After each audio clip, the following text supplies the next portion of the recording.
Something you might not expect by looking at my channel name is that Spanish is actually one of my main languages.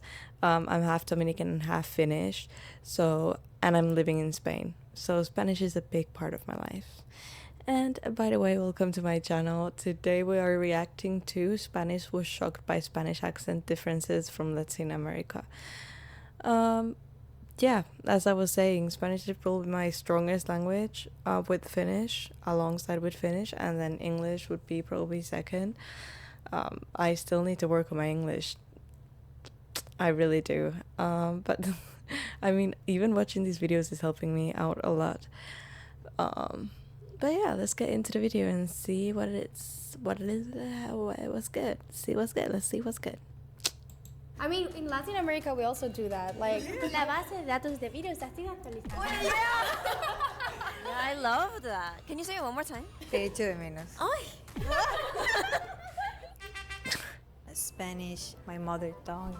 I speak Spanish. I speak Spanish. I speak Portuguese. I speak Spanish. I speak Spanish. I speak Spanish. 100%. Absolutely, For sure. For sure. If you go all the way south and then you move all the way north, like there's gonna be a slightly different way of speaking. Even the words. And not only that, but the speed, like how we talk. Or you cut like the words, the last letter or the vocals, they kind of sing it or put it like higher. Oh, yeah. That's really true. Actually, Spanish accents are so different depending on the place, and you have so many different Spanish accents. Like even inside Spain, where I live, we have a different accent down here than they have in the north or in mid Spain.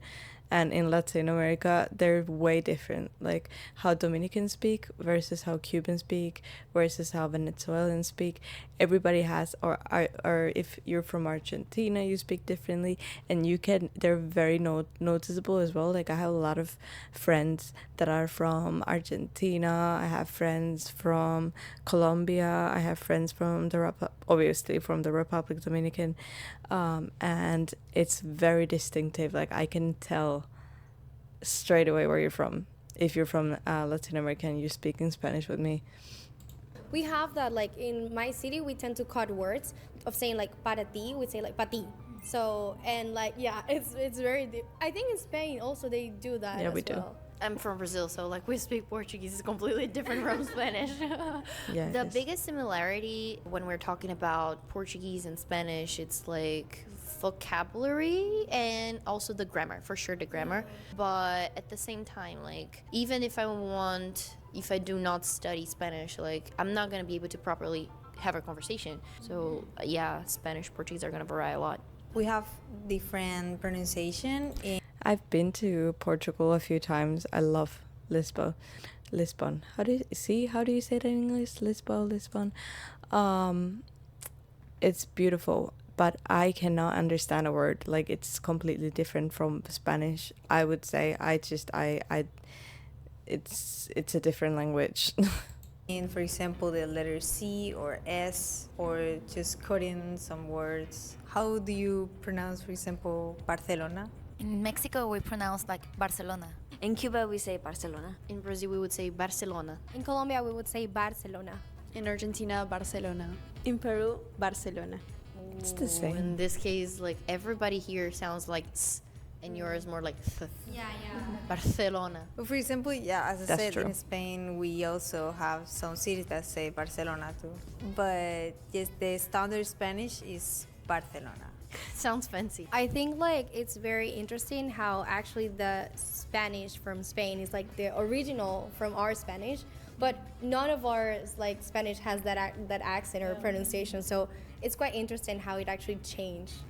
I think like the same way English speakers or Americans do a British accent just to have fun and to joke, we would try to do a Spanish Yeah, we accent. But we do that too. Really? Yeah. With which country? I mean, Latin? yeah. You don't know that? I mean, it's not like fun in a bad way. It's just like sometimes randomly we joke and put like Argentinian accents. Yeah. So, I was literally just about to say that we make like not to make fun of, but sometimes we just like do an Argentinian accent, for example, because it's fun. It's funny. Oh. I mean, in Latin America, we also do that. Like, my friend. Che boludo. Yeah, we're like, che boludo. Che boludo, marica. Wait. Oh, we also do that with Mexican accents because they're very distinctive as well, and they use some words that like none other accents use. I didn't know that you guys put like Spanish accent. Oh, yeah, of course. La base de datos de virus ha sido actualizada.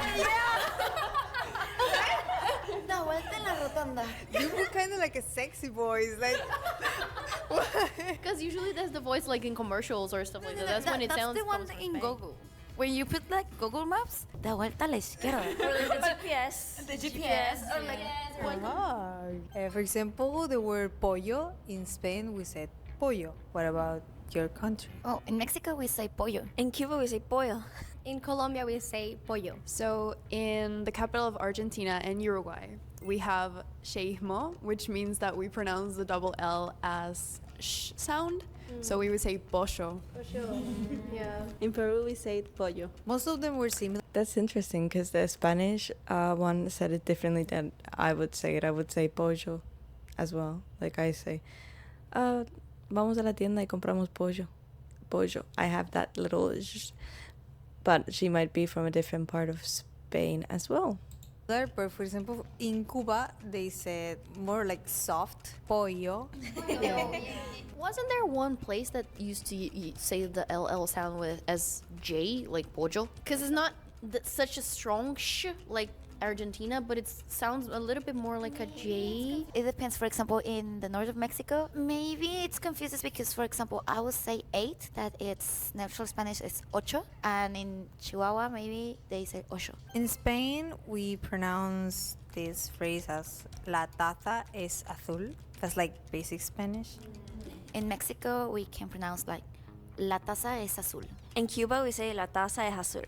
In Colombia, we say la taza es azul. In Argentina, we would say la taza es azul. In Peru, we say la taza es azul. Yeah, I think it was different with It was more of like la taza. La taza.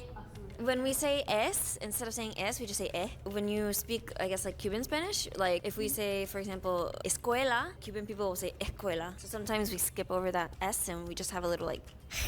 But actually, in I do that too, but that comes from my Dominican side, definitely. I would also say la taza es azul. Or like I say, I talk very like, you know, I talk gibberish Spanish, and I also mix like Dominican accent with the Spanish accent that I've learned here. So in my city, we also do that. But just in my city, we have like a similar like that. We don't say like es okay, as we say es okay, kind of like that. We have like Yeah. a like strong intonation. well, Portuguese would sound completely different, that phrase. between them they are so similar, but in the Spanish from Spain is always the C sound. This phrase is in Spain we pronunciate like está lloviendo en la playa. In Mexico, we will pronounce está lloviendo en la playa. In Cuba we say está lloviendo en la playa. In Colombia, we would say está lloviendo en la playa. In Argentina, I say está lloviendo en la playa. In Peru, we say está lloviendo en la. see that what she just said there is the reason why we make, well, not make, why we do the Argentinian accent sometimes for fun, because they está lloviendo en la playa, vos. It's just so it sounds fun.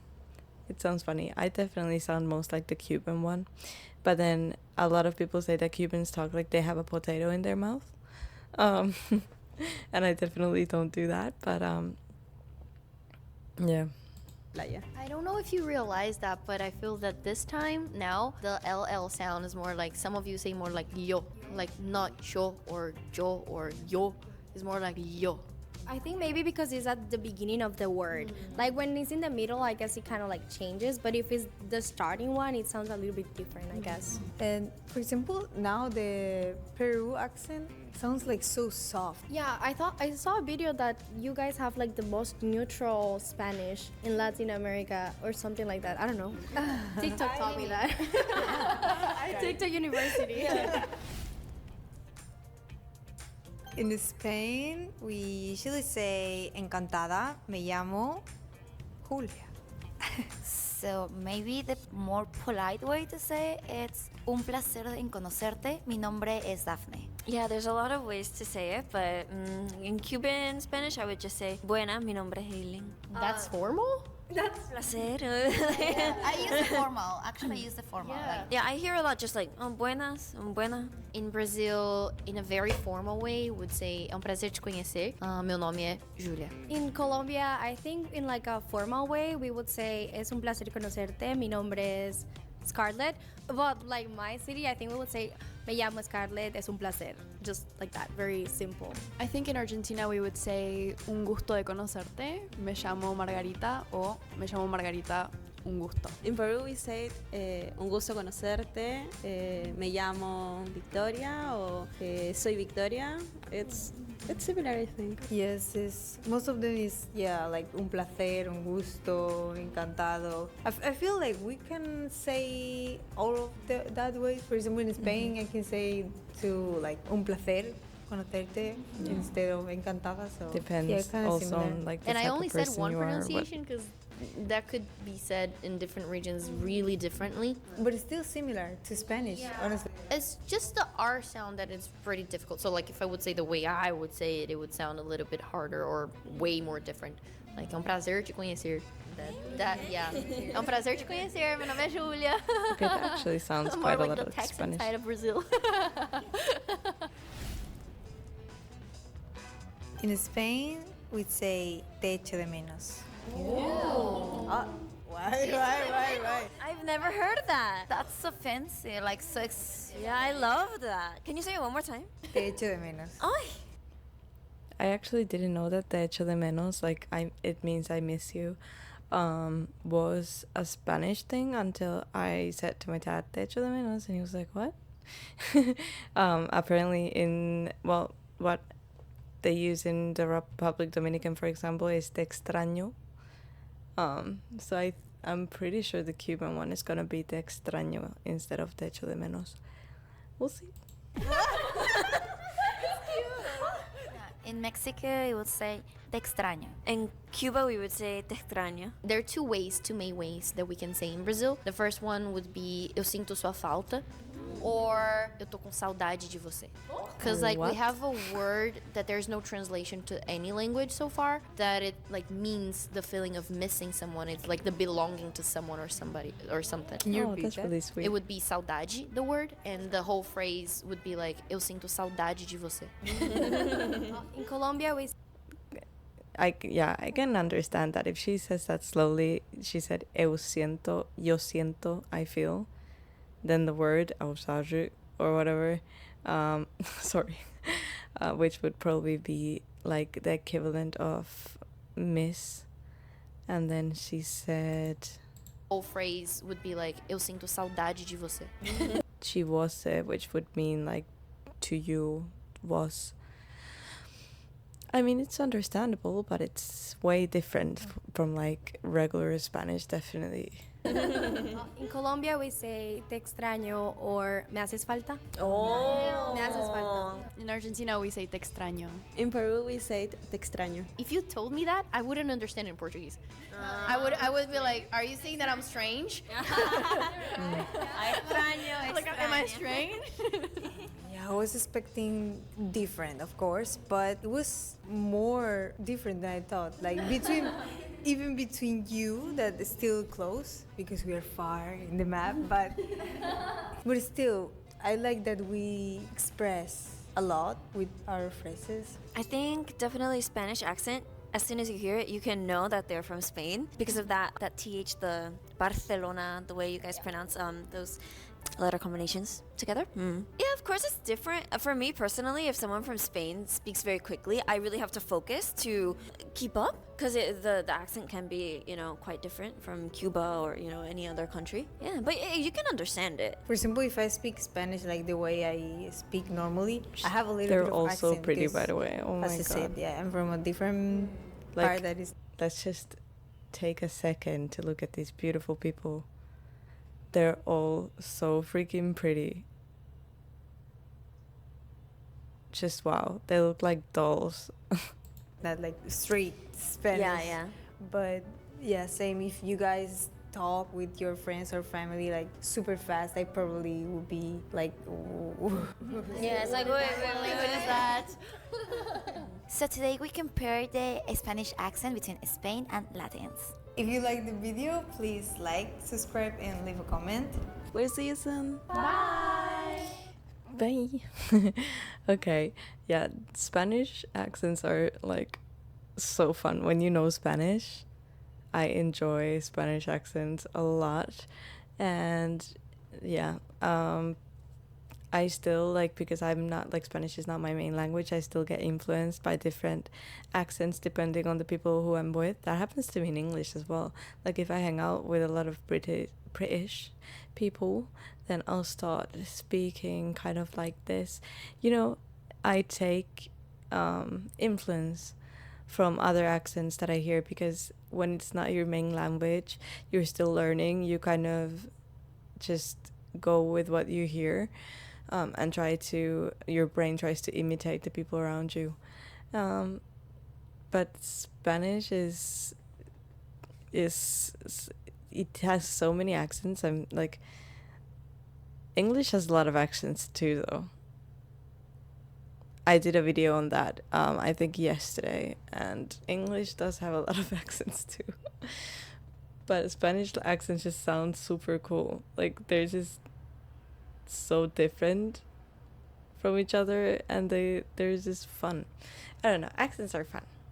That's what I was going for. Accents are fun. That was a fun video. I would love to see more of these, honestly. But yeah. Anyways, thanks for joining me. Please like and subscribe, and I'll see you all in the next one. Bye.